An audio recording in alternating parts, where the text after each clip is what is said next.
Ada sebuah rahasia, tapi ini diantara kita saja. Kalau ibu bisa belajar adab ini lebih bagus, atau tanamkan kepada anak anda, cucu anda, belajar adab lebih dahulu, maka Allah akan buka semua peluang ilmu dengan begitu mudahnya. Adabnya berhasil, ada orang yang ketika adabnya berhasil baru dibacakan sekali, Allah sudah tanamkan kalimat itu dalam jiwanya, seketika hafal. Bismillahirrahmanirrahim. Pertanyaan saya, kenapa sekarang banyak orang belajar, kok tiba-tiba jadi kasar gitu? Yang paling aneh itu begini, belajar Islam, tapi kok jadi berselisih? Kenapa? Pulang ke rumah berselisih dengan suami. Pulang ke rumah berselisih dengan tetangga. Anda tuh belajar apa? Nabi itu datang ke Madinah mempersatukan. Kenapa Anda belajar kemudian memecahkan diri? Coba cek, silahkan baca sejarah.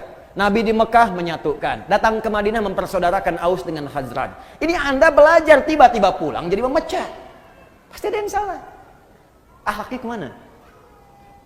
Apa penyebab seseorang ketika belajar ilmu tidak melahirkan akhlak? Apa penyebabnya? Itu inti materi kita. Yang tadi muqaddimah. Oh, judulnya itu kan? Ya kan?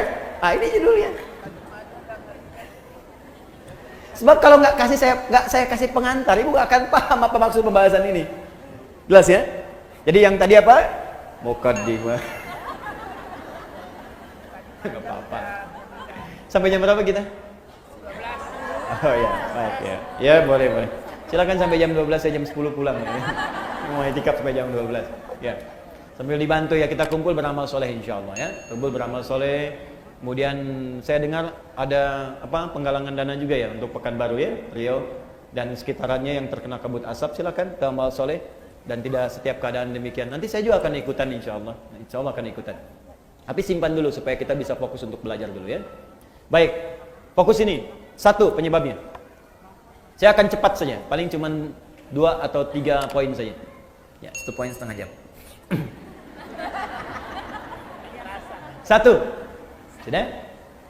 Apa penyebab orang belajar tidak melahirkan akhlak? Ibu kalau diperluas, ini sampai juga ke tingkat sekolah formal. Kenapa anak sekarang belajar kok senang tawuran, ya kan? Kenapa anak sekarang belajar kok terjerat oleh narkoba?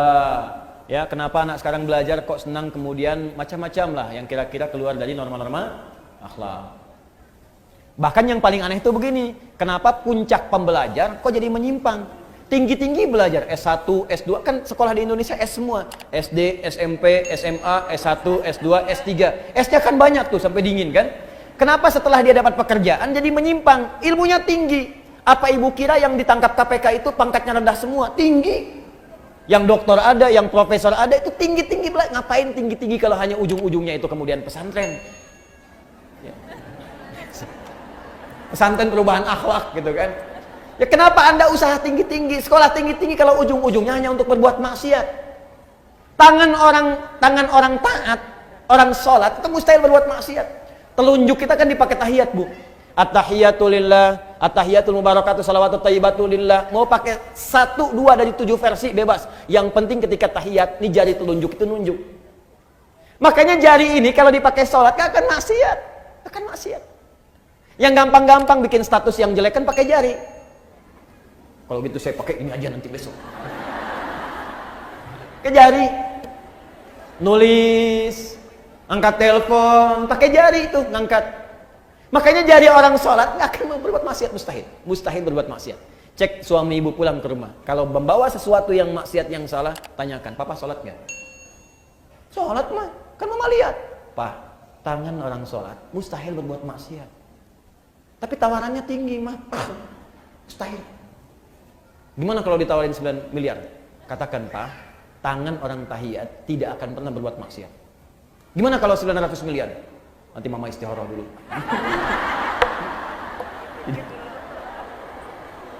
Dah, 1. Penyebab yang pertama. Tidak lurusnya niat. Tidak lurusnya niat karena Allah. Tuh, kaget bayi itu. Wow, kan? Ibu masih ingat ayat pertama yang diturunkan kepada Rasulullah apa bunyinya? Iqra, bukan. Ibu salah dapat informasi. Ayat pertama yang diturunkan kepada Nabi Muhammad SAW ternyata bukan Iqra. Ibu salah dapat informasi. Ternyata Iqra bismi rabbikal ladzi khalaq. Ayat pertama. Karena ketika dikampaikan Iqra, kata Nabi, ma'ana biqari, saya nggak bisa baca. Iqra baca, ma'ana biqari. Yang ketiga, Iqra baca, ma'ana biqari. Dipeluk oleh malaikat Jibril, dibacakan dengan sempurna ayatnya, Iqra bismi rabbikal ladzi khalaq. Muhammad, perhatikan. Baca bukan karena engkau tidak pernah punya guru untuk mengajarkan kau membaca. Bukan karena engkau tidak pernah sekolah sehingga engkau tidak bisa baca. Bacakan semua karena Allah. Bismi rabbik. Bismi rabbikal ladzi khalaq. Yang menciptakan engkau saja begitu mudah. Mencipta itu Muhammad, kata malaikat Jibril, mencipta itu lebih rumit dibandingkan sekedar belajar membaca. Bagi Allah mencipta saja mudah, apalagi membuat engkau mengikuti bacaan. Lakukan semua karena Allah, maka setiap yang sulit maka akan terasa mudah dalam kehidupan. Maka ayat dasar pengetahuan itu dasar pertamanya ketika diturunkan kepada Nabi. Iqra itu pembukanya untuk belajar, tapi dasarnya bismi rabbik, lakukan semua karena Allah Subhanahu wa taala. Makanya orang-orang yang belajar karena Allah itu pasti akan mengikuti hukum Allah. Ibu melakukan sesuatu karena Allah. Kalau ibu melakukan sesuatu karena Allah, pasti ketentuan Allah diikuti. Kata Allah sopan, sopan. Kata Allah toleran, toleran. Kata Allah baik, baik. Mustahil orang belajar karena Allah tapi melanggar ketentuan Allah, itu mustahil. Itu mustahil. Makanya orang-orang yang ingin belajar itu, ibu, belajar ilmu, itu pasti pertama kali akan diajarkan oleh ulama tentang adab. Ketentuan cara belajar ilmu menurut ketentuan Allah Subhanahu wa taala. Jadi sebelum masuk ke ilmunya, itu ada adabnya dulu, Bu. Ada adabnya. Bagaimana Allah meminta kepada penuntut ilmu untuk menuntut ilmu, itu ada.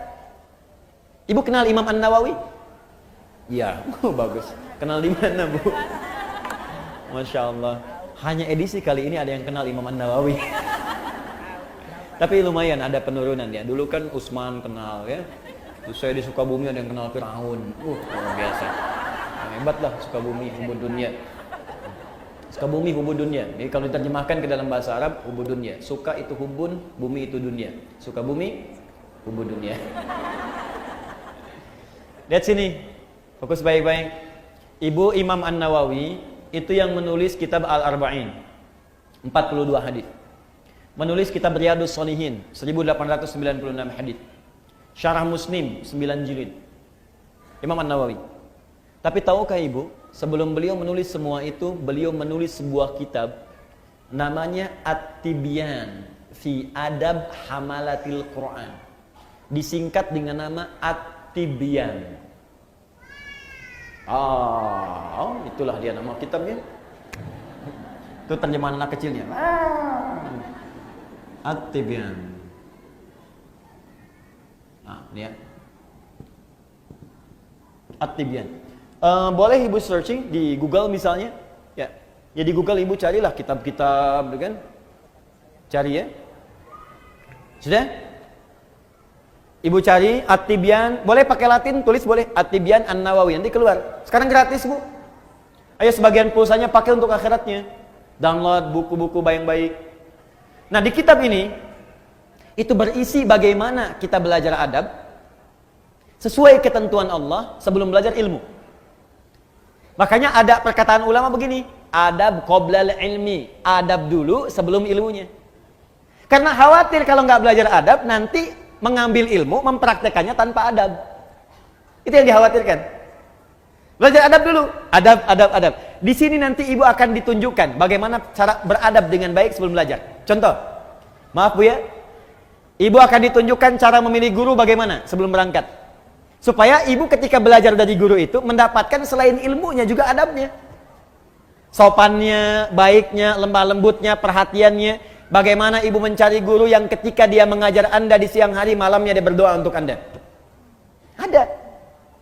Ya. Lihat.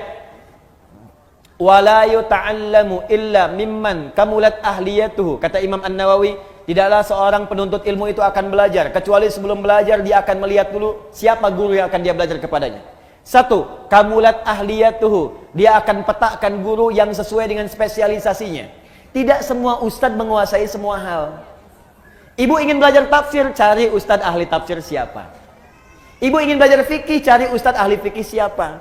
Sekarang ini semua masyarakat memahami semua ustadz itu paham semuanya. Sehingga ketika ingin belajar tafsir, datang ke ustadznya ahlinya ahli hadis, gak nyambung. Ini sekarang orang ingin belajar fikih, datang ke ustadz ahli tauhid, gak nyambung. Pendekatannya beda. Nanti malam di Mujahidin saya terangkan 4 turunan ilmu. Saya terangkan bagaimana cara memahami ini semua. Nanti ada kuncinya. Cari ibu, praktekkan itu. Makanya saya usulkan, kemarin ada pertemuan ustadz di Jakarta, saya usulkan bikin database ustadz.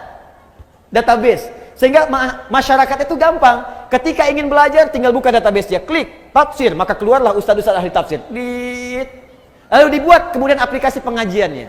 Keluar, majlisnya di Bandung ini, di Bekasi ini, Jakarta ini, pakarnya ini. Oh, kalau ada hebat tuh. Ngaji di mana? Klik keluar. But. Gampang. Itu bagian pertama. Jadi jangan sampai ibu salah ngaji. 2. Yang paling menarik. Wa hasunat akhlaquhu, kurang lebih kalimatnya demikian. Dan baik akhlaknya. Pintar tapi akhlaknya buruk, maka akan mencetak murid yang pandai tapi tak berakhlak.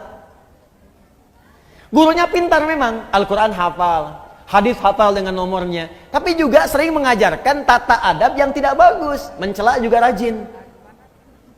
Mengajar sambil mencela. Mengajar misalnya sambil menghina. Mengajar sambil menjelek-jelekan. Makanya jangan heran kalau Anda jadi alumni dari situ, keluar pintarnya ada, dalilnya tahu, tapi juga mencelanya hobi. Pandai di bidang ilmu dan profesional di bidang maksiat. Apa profesinya? Mencela. Jadi kalau nggak sama dicela. Kalau nggak serupa dijauhi. Itu yang jadi persoalan. Bukankah dakwah Nabi merangkul bukan memukul? Bukankah dakwah Nabi mencintai bukan mencelai? Bukankah dakwah Nabi mengajak bukan menghinakan? Jelas ya? Coba dicek lagi. Ini adab. Ini yang bicara ulama-ulama salaf. Ulama salaf. Orang-orang terdahulu. Kami diajarkan adab dahulu sebelum belajar ilmu. Kata Imam Malik, saya belajar adab kemudian 20 tahun baru setelah itu saya belajar ilmu. Dan saya ketahui ternyata belajar adab itu lebih utama dibandingkan dengan ilmu. Nanti saya beritahu rahasia, Bu ya. Ada sebuah rahasia, tapi ini diantara kita saja. Kalau ibu bisa belajar adab ini lebih bagus, atau tanamkan kepada anak Anda, cucu Anda, belajar adab lebih dahulu, maka Allah akan buka semua peluang ilmu dengan begitu mudahnya. Adabnya berhasil, ada orang yang ketika adabnya berhasil baru dibacakan sekali, Allah sudah tanamkan kalimat itu dalam jiwanya, seketika hafal. Imam Al-Bukhari itu sekali dibacakan langsung hafal. Abu Hurairah punya adab yang tinggi, didoakan oleh Nabi, begitu dibacakan seketika langsung ingat. Ada orang yang baru mendengar langsung paham kemana arah pembicaraan ini. Ada.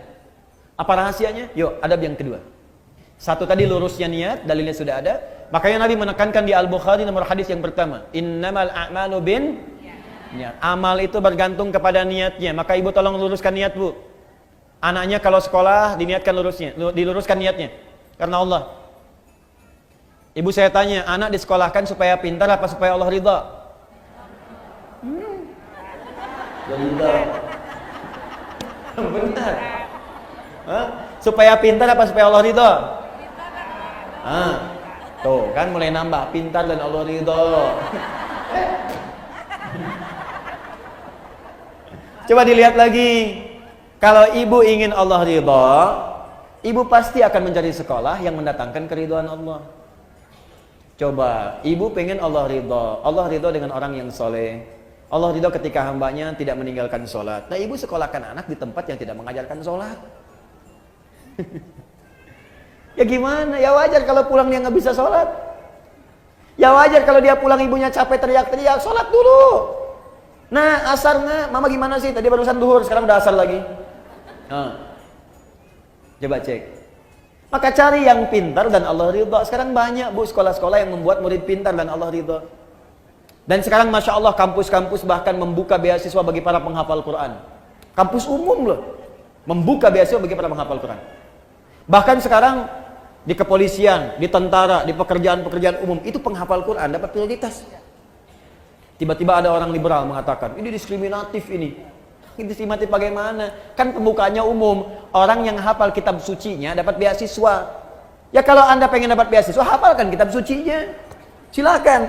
Cuman memang Quran mukjizat.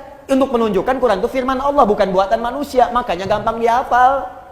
Kitab-kitab lain, ya sumbernya diragukan dari Allah. Karena diragukan, maka sulit dihafal. Makanya nggak pernah ada kompetisi menghafal Quran di kitab lain. Di Quran itu ada.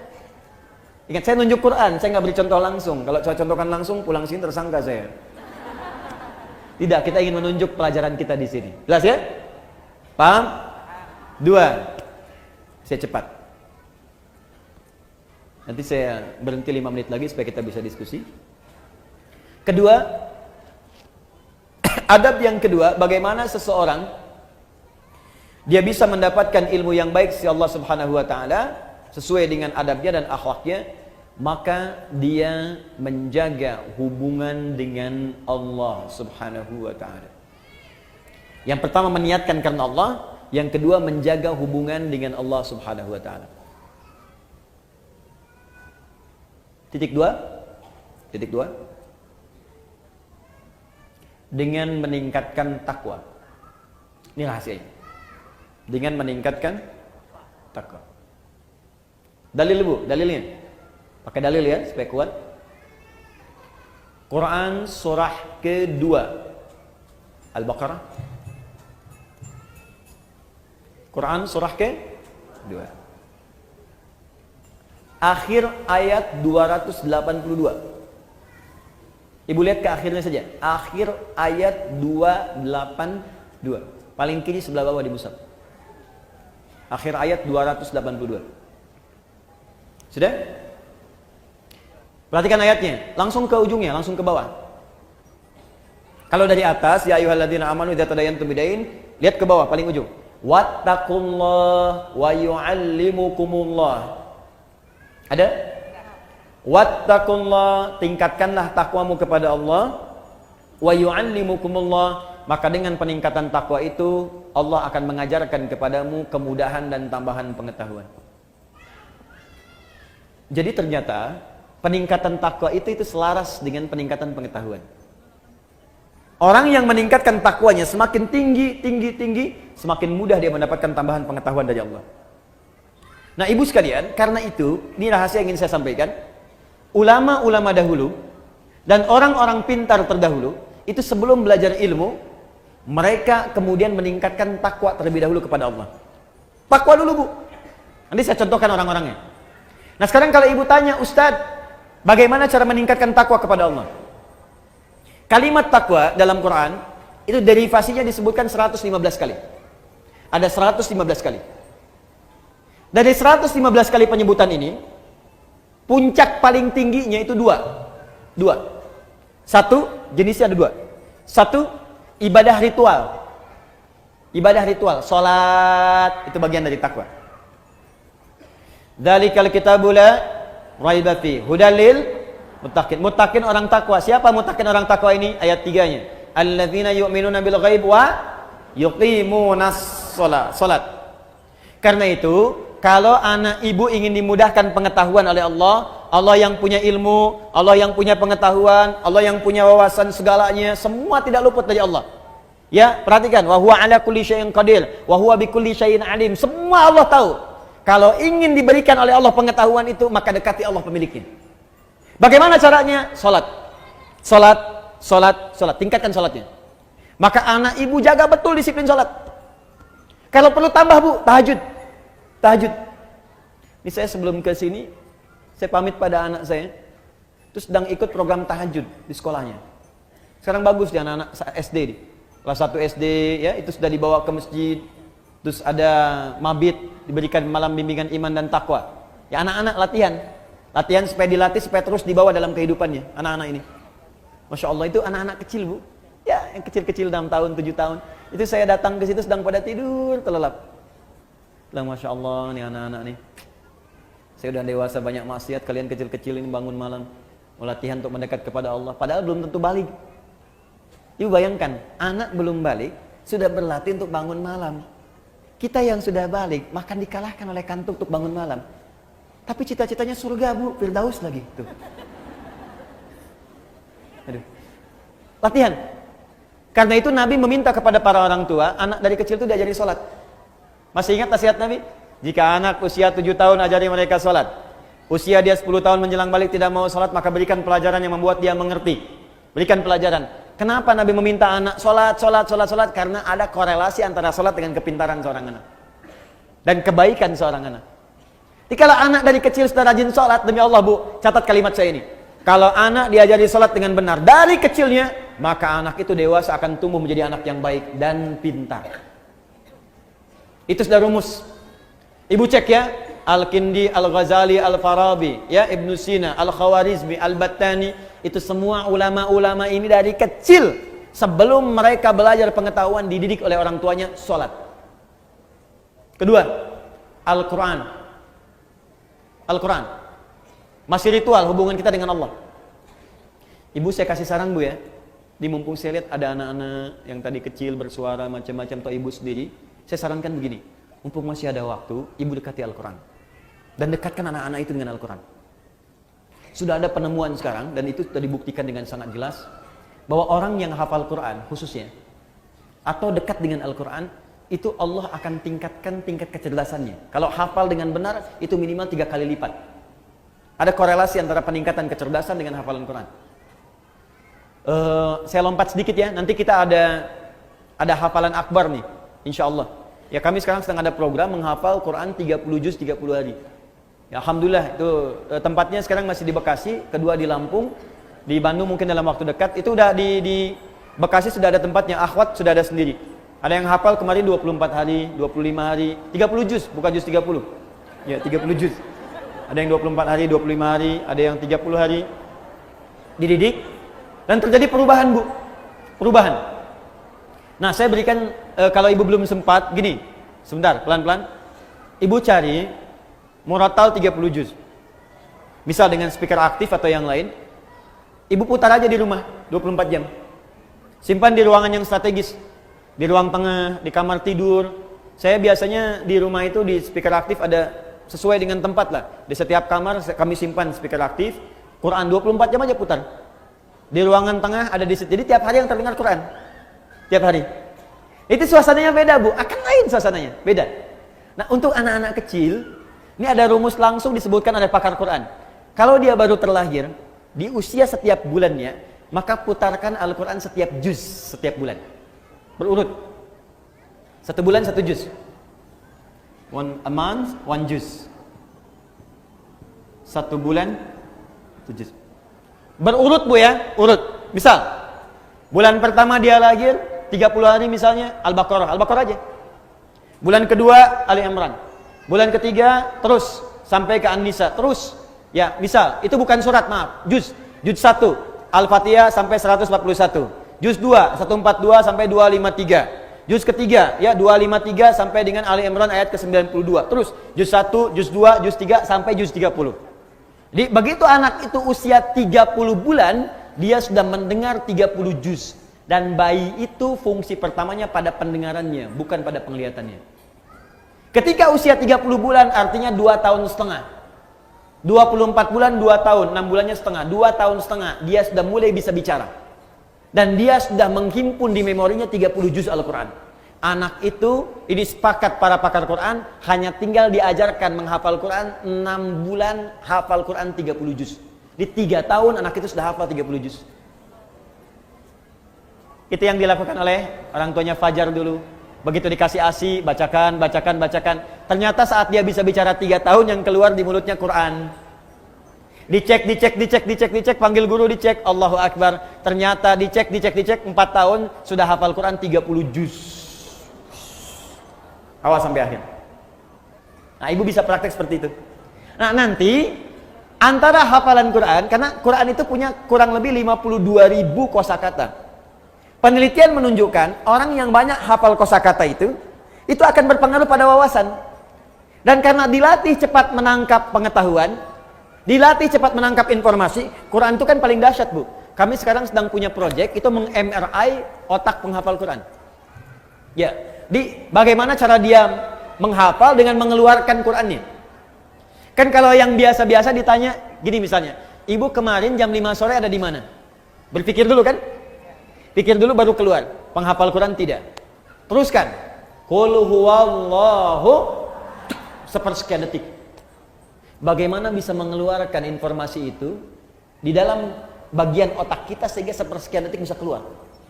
Nah itu kalau menghafal Qurannya benar Bu, itu bisa dipakai memori untuk menghafalkan pengetahuan yang lain. Belajar fisika, begitu disampaikan masuk, dibutuhkan keluar cepat.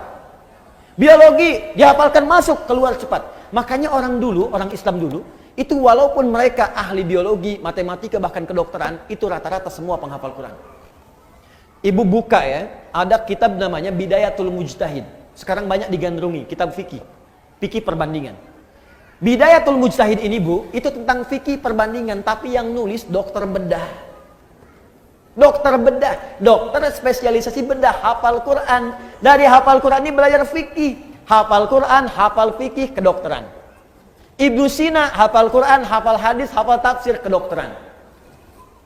Al-Khawarizmi, hafal Quran, hafal hadis, ahli matematika. Tuh. Hampir semua. Ibu kalau nggak percaya silahkan. Dan saya coba memulai membuktikan itu, ternyata banyak dampak perubahannya, betul itu. Ya, saya belajar Bu, saya belajar. Jadi saya kalau lagi selesai main-main ke toko buku, saya beli buku-buku anak sekolah itu. Fisika, kimia, matematika, saya pelajari sendiri. Ya saya buka YouTube, saya lihat bagaimana. Terus kalau ada anak mahasiswa belajar datang ke saya, Ustaz saya pengen belajar, kamu dari mana? Kedokteran. Kamu bawa semua modul kedokteran kamu ke sini. Saya akan pelajari, saya ajarkan apa yang kamu mau. Saya nggak paham, saya tanya sama kamu, dan kamu boleh tanya apa saja. Jadi saya belajar kedokteran dari dia belajar ilmu dari saya. Semua belajar. Dan saya senang belajar. Belajar. Itu indah Bu. Enak. Dan ternyata fisika itu banyak yang bersinggungan dengan nilai-nilai keislaman. Ya, di bab gaya aja, gaya gerak sama dengan gaya dorong, F1 sama dengan F2. Ya, apa yang masuk itu yang keluar. Gayanya tinggi, pukulan kencang, rendah sedikit. Sama, iman sedikit yang keluar pun ibadahnya sedikit. Imannya kuat, dicas kuat, yang keluar ibadahnya kuat. Hukum tekanannya, gaya berbanding lurus dengan tekanan, hukum Pascal. F berbanding lurus dengan P, pressure. Gaya berbanding lurus dengan tekanan. Orang yang banyak gaya, banyak tertekan. Ilmu akhlak.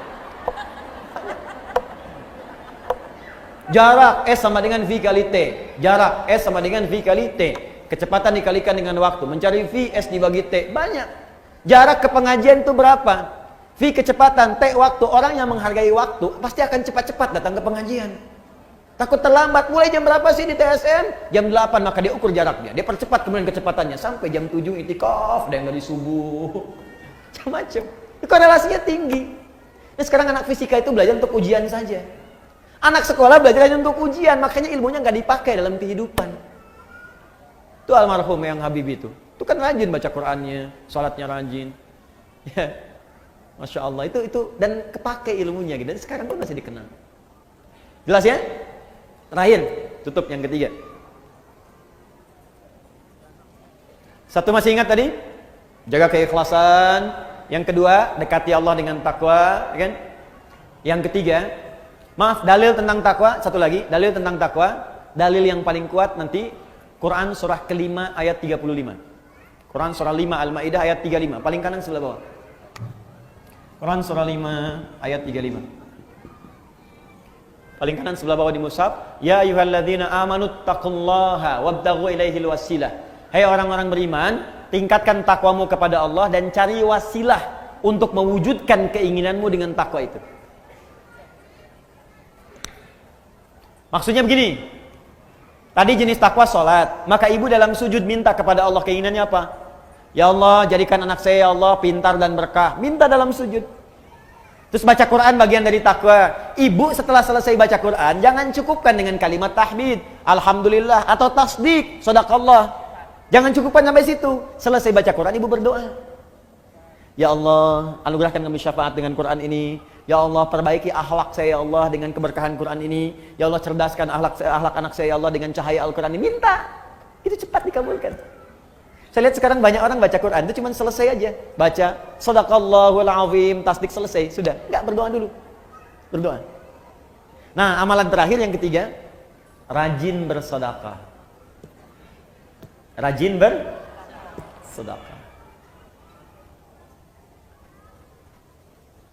Imam Abu Hanifah itu termasuk orang yang rajin sedekah.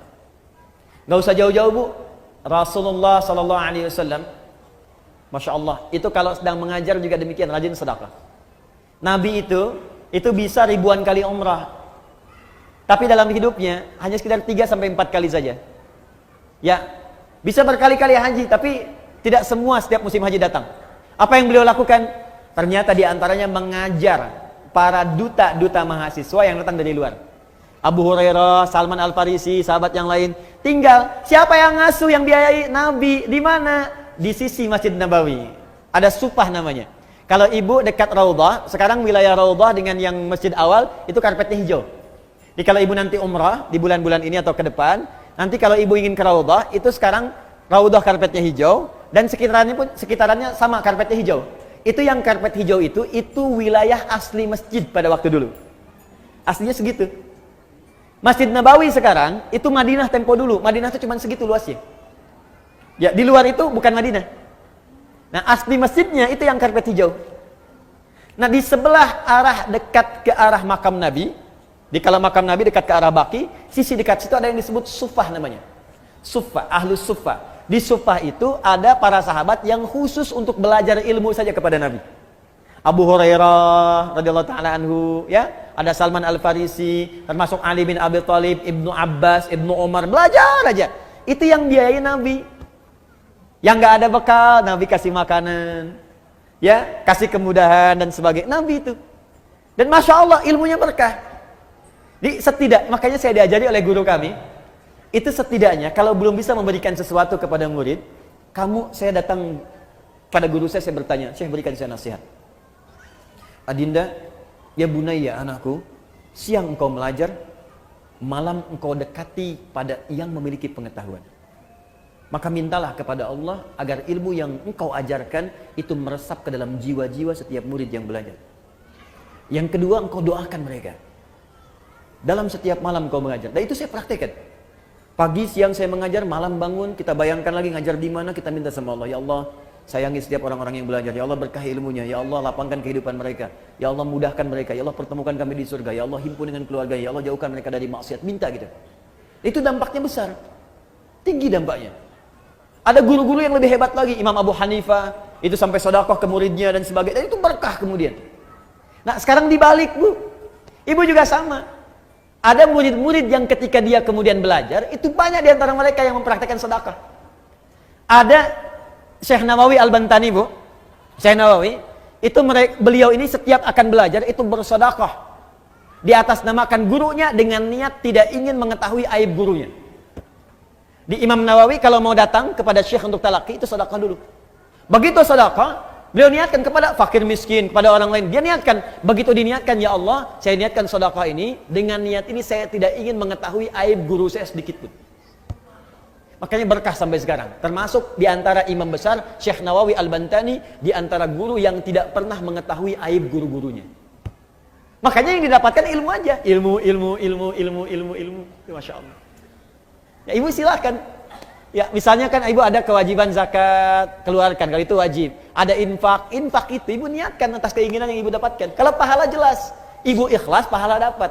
Tapi sertakan di situ keinginannya mau apa. Ya, misal ibu sedekah nih, saya pengen bantu untuk yang di Pekanbaru, pengen bantu untuk yang di Riau. Ya Allah, jadikan dengan sedekah ini yang di Riau, ya Allah mendapatkan kemudahan. Dan dengan kemudahan itu jadikan keluargaku mendapatkan rahmat darimu. Jadikan kemudahan itu sebagai kemudahan ilmu bagi anak cucuku. Boleh. Itu dalilnya banyak. Jelas ya? Makanya banyak orang bersedekah oleh Nabi kemudian diluruskan. Di antaranya lurus untuk mengarahkan keinginannya. Ya Rasulullah, bolehkah aku bersedekah untuk ibuku yang telah wafat? Boleh. Dia bersedekah diniatkan untuk ibunya yang wafat. Pahalanya mengalir. Ada. Jelas ya? Baik, maka ibu sekalian, dan sedekah terbaik tidak harus dengan menggunakan materi. Sedekah itu setiap amal soleh yang bisa dikerjakan.